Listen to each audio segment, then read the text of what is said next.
right, another video book review. This one is for Fyodor Dostoyevsky's Crime and Punishment. So this one is a classic many have heard of, and surprisingly few have read, it seems, from what I'm seeing. Few compared to its notoriety.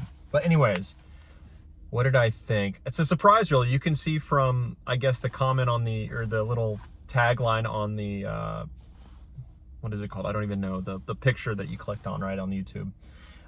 That I wasn't really thrilled by this book, less so than I even expected. So I've read, what is it? The Notes from the Underground from Dostoyevsky, and I've read the Brothers Karamazov, and I really enjoyed both of them, particularly Brothers Karamazov, because of the ideas that it brought up, really made you think, really.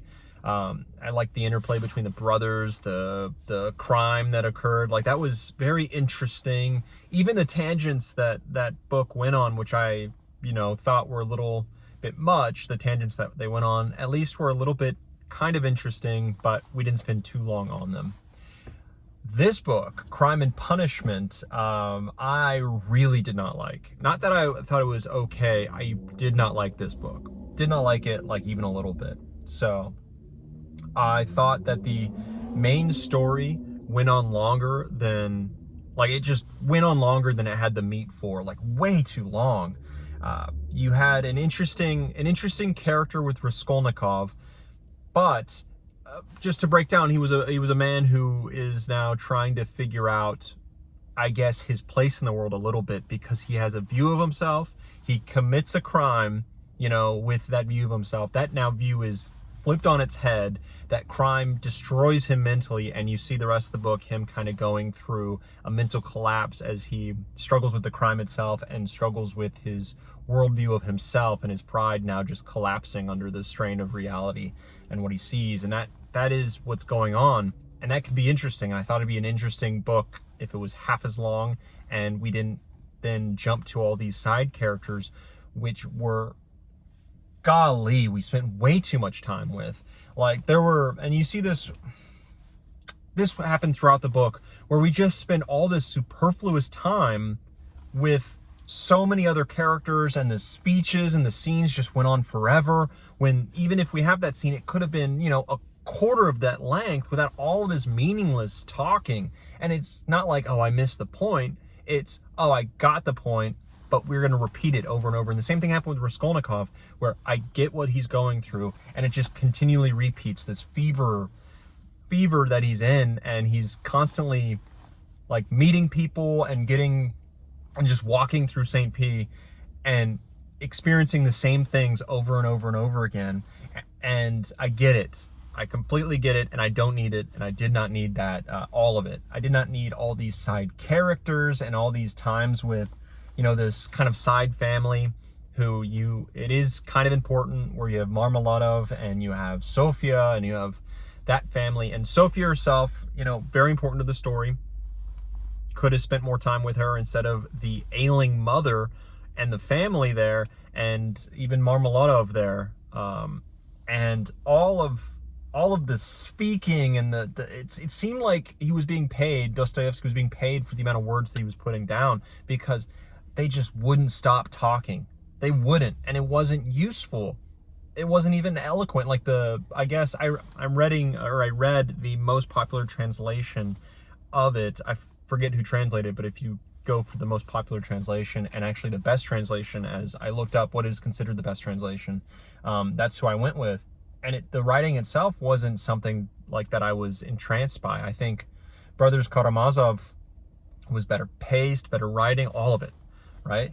And this was not it. This was just not going. It was just so many times where I thought, wow, I wish the scene ended. And how many pages are left in this? Oh no. I'm sitting down to dinner and I'm watching this, this just calamity unfold with this family, who really we had a million different, variations of the same scene with that family over and over again. It was like, okay, don't need that. You had, a couple of the friends, or the people who were hanging around Razumin, right? The friend, and you had kind of scenes where you didn't need with him, but he was important. The family came, which was important, that was actually important. But the satellites around Razumin, the clerk, the There was another guy who just didn't need to be there. I don't even remember his name. You had the kind of detective a little bit. He was interesting. There wasn't enough of him. His time could have been expanded, his moments on the page, when we could have had less of a lot of other characters. Like, it was just confusing. It was just a confusing, not that what was happening was confusing, but why it was there was confusing. Where, okay, I get why it's here, but why is this continuing? It felt like it was wasting my time, and I dreaded opening the book, and I hate doing that. And if it wasn't, one of these pillars of not only Russian literature classics, but classics in general that people, that I respect, or like, this is my favorite book of all time, just didn't work for me. And the central, and I looked up, okay, what do people really find in this book that they think, okay, this elevates it to classic? And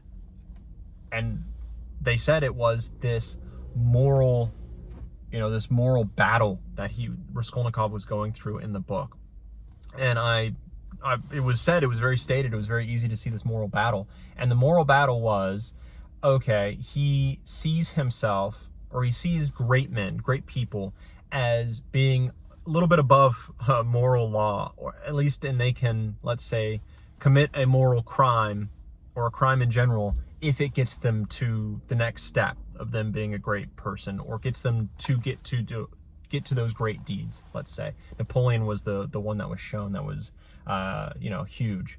They should be allowed to commit crimes that lesser men are going to be imprisoned for and not allowed to do. These great men should be able to do it if it allows them to be great. And Raskolnikov sees himself in this book as a great person. They just need a little bit of money, because he's destitute. He needs a little bit of money in order to allow him to finish his university and catapult him into society, and for him to do great things and other stuff, right? So that's what he starts with.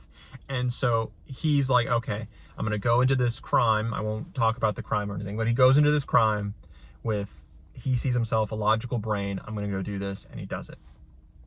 And then I guess he then battles with him figuring out that he's not one of these great men, and maybe is this thesis even correct, right? And a lot of people reading it are like, oh, it made me think about it, made me question it, I had to go through the thought process of Raskolnikov himself, and it was great for him to go through it while I thought about it. I was like, no, I didn't go through any of them.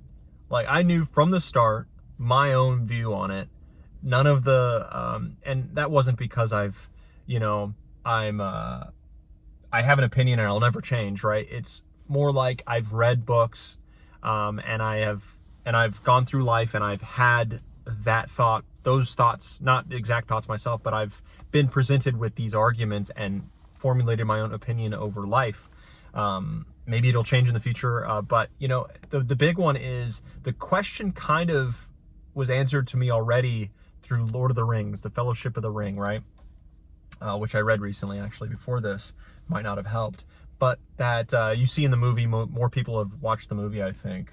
But you see him, Frodo in the Mines of Moria in the movie. In the book, he's in Bag End talking to Gandalf. But this happened in Mines of Moria in the movie, where Frodo is saying it was a pity that it was a pity that Bilbo didn't, kill Gollum when he had the chance. And then Gandalf said, it's pity that stayed his hand. Who are you to, deal out death and judgment? Are you the one to, like, Gandalf's talking to Frodo, are you the one to give that to? Are you the one to have that power to decide death, to decide life, And so that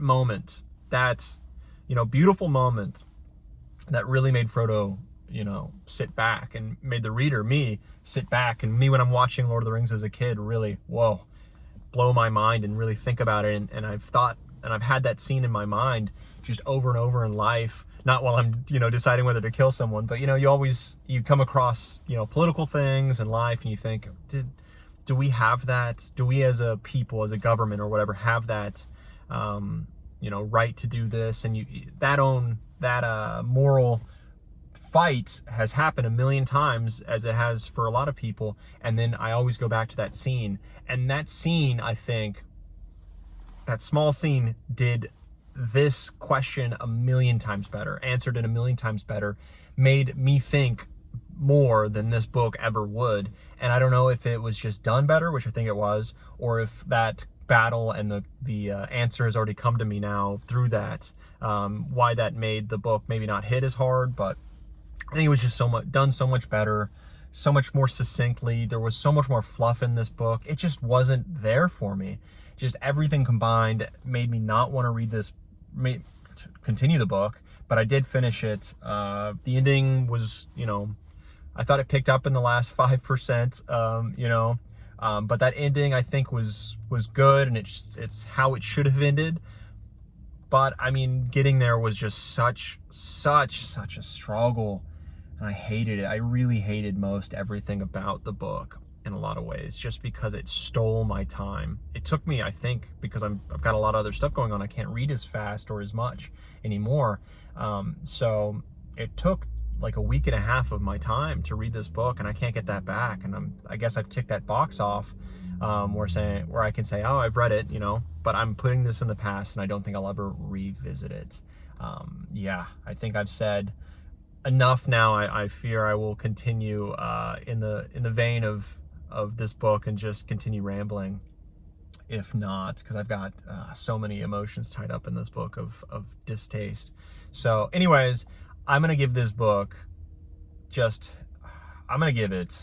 really disliked it, and wouldn't a 5, I guess, be like middle of the road, but I've rated so many other worse books above it, so I'm gonna throw it in like the category of the 6s. It's in there somewhere, because it is asking these questions. It is above a throwaway book. It's asking these questions, and you have